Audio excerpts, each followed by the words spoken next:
All right, so we're diving into Spanish today. Sounds fun. Yeah, and not just any Spanish, like the kind of words you'd need to find your way around a city. Oh, cool. Like a local. Oh, wow. Yeah, so we're going deep into these notes from a video. It's a Spanish lesson, like made for people learning the language. Neat. Yeah.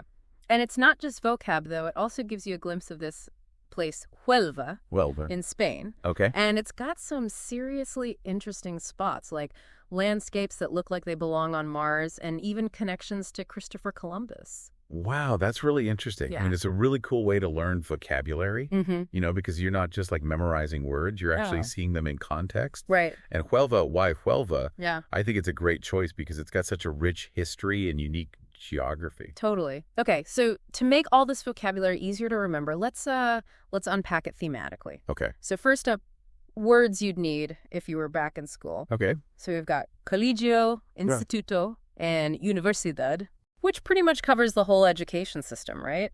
Yeah, and what's interesting is that the video also points out those informal terms that you'd hear Spaniards using in everyday conversation. Oh, right. Like col for colegio and uni for universidad. Got it.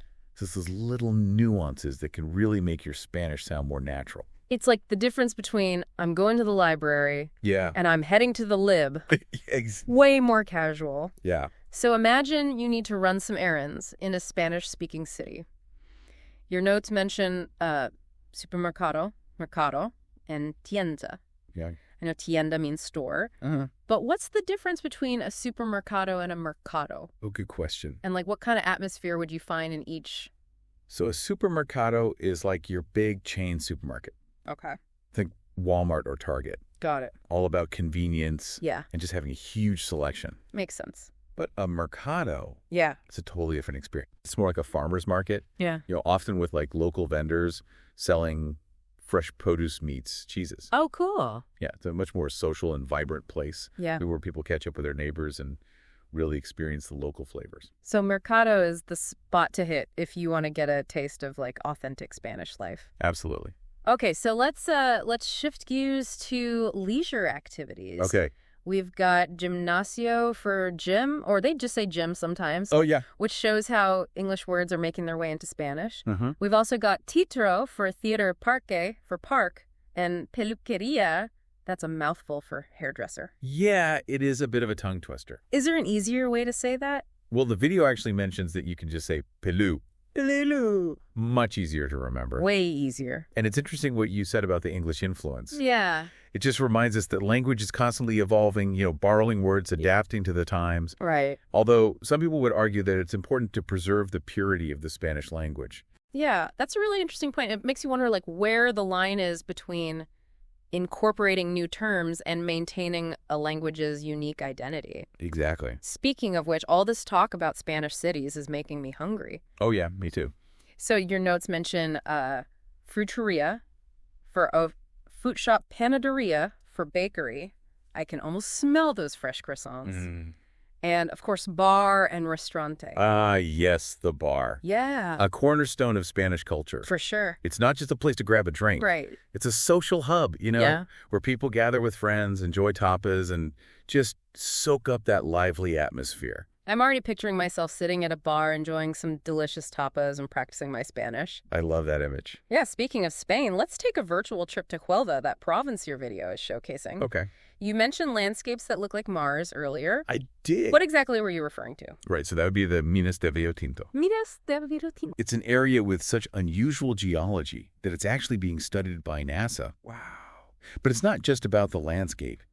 The mines are steeped in history, particularly when it comes to the origins of soccer in Spain. Wait, seriously, soccer in Spain originated in a place that looks like Mars?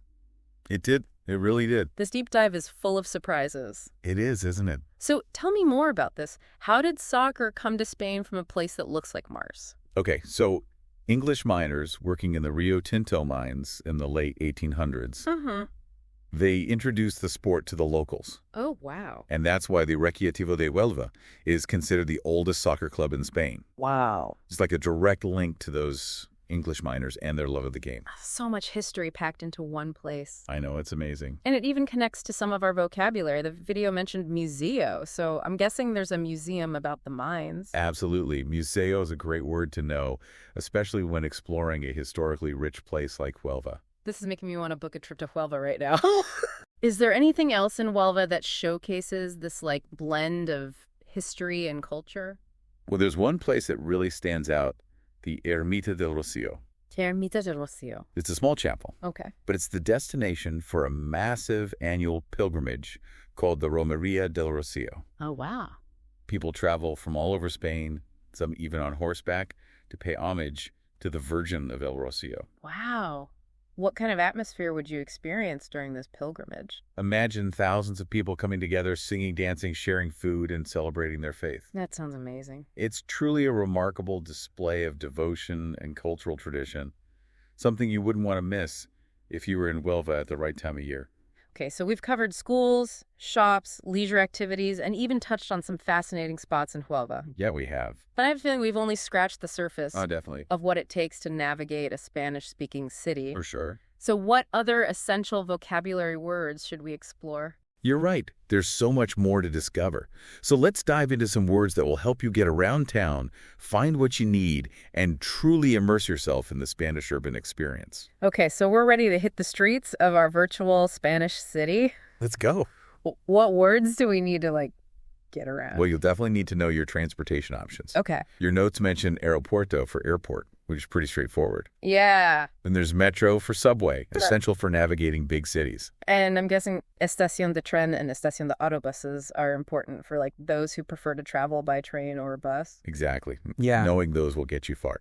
And speaking of getting around, Yeah. the video also points out coche for car and gasolinera for gas station, just in case you're feeling adventurous and want to rent a car and explore the Spanish countryside. Ooh, that sounds amazing. Right. Imagine cruising along those scenic Spanish roads, Yeah. stopping at a gasolinera to fuel up, and just soaking in the beauty of it all.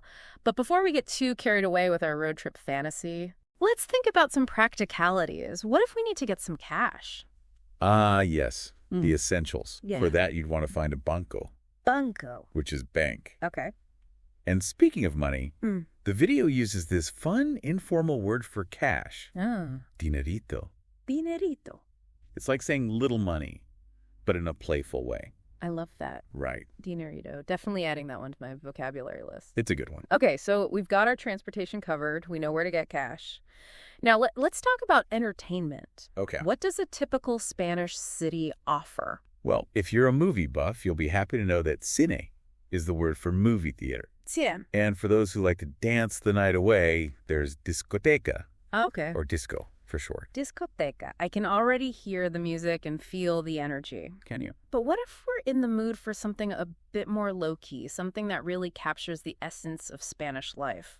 In that case, you can't go wrong with a visit to a plaza. It's like a central square, gathering place where people come to relax, chat, and have a coffee, or just watch the world go by. It's a great way to soak up the atmosphere and just get a feel for the local culture. That sounds lovely. It is. A plaza definitely seems like the heart of a Spanish city. I think so.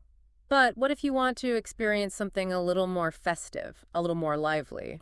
You're talking about a recinto ferial. Recinto ferial. It's like a dedicated area where they hold festivals and fairs, often with live music, dancing food stalls, and all sorts of entertainment. That sounds incredible. Right. It's like stepping into a world of celebration and cultural immersion. And speaking of cultural immersion, Yeah. what about those iconic landmarks that every Spanish city seems to have? Oh, yeah. You know, the ones that transport you back in time and tell a story just by standing there. You're thinking of Castillo for castle and cathedral for cathedral, right? Exactly. Those grand structures Yeah. that just seem to hold centuries of history within their walls. Yeah. I can just imagine exploring a castillo or marveling at the intricate architecture of a cathedral.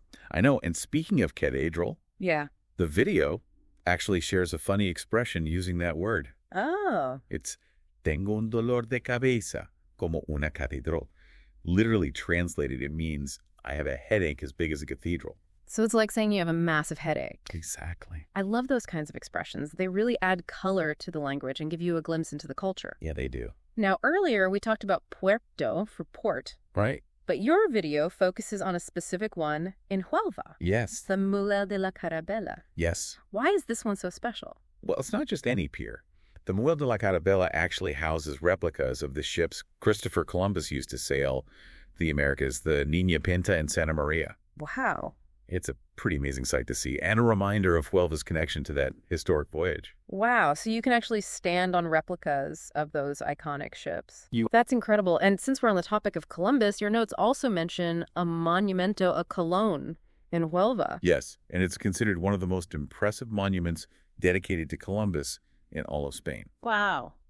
It's interesting to see how this one province, Huelva, has so many connections to such significant historical events. It really shows how language and place are so intertwined, you can't learn one without learning about the other.